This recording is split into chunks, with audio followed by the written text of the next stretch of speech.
Ja, heute Abend genießen wir einfach mal das Grundstück am Feuer. Wir haben es jetzt den 3. April. Es wird heute Nacht ziemlich kalt.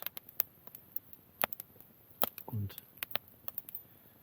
mal schauen, wie wir die Kälte hier überstehen.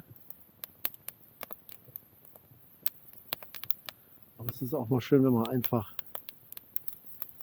ein Feuerchen anmacht. Ein bisschen Kleinteile verbrennt, die sowieso weg müssen. Kleine Äste und sowas. Ganz herrlich. Ja, die Nacht wird noch kalt. Die haben angesagt maximal oder minimal minus 5 Grad. Aber wir hoffen, dass es nicht so schlimm wird. Gehen wir einmal ums Feuer rum.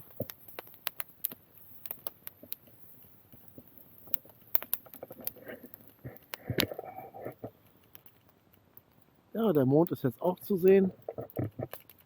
Gehen wir ein Stückchen nach hinten.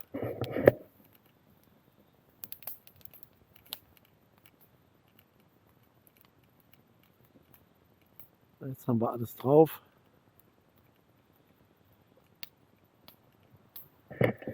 Zur Linken habe ich noch eine ganz tolle LED-Laterne. Die hat also, wenn man sich mal das Farbspektrum anguckt, genau das gleiche wie ein Feuer.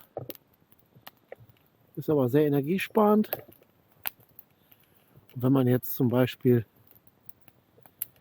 die Lampe auf der kleinsten Temperatur laufen lässt, hält die 2 Tage. Das kann man so aufdrehen. Und irgendwann gehen auch LEDs an. Da hält sie dann nicht mehr so lange.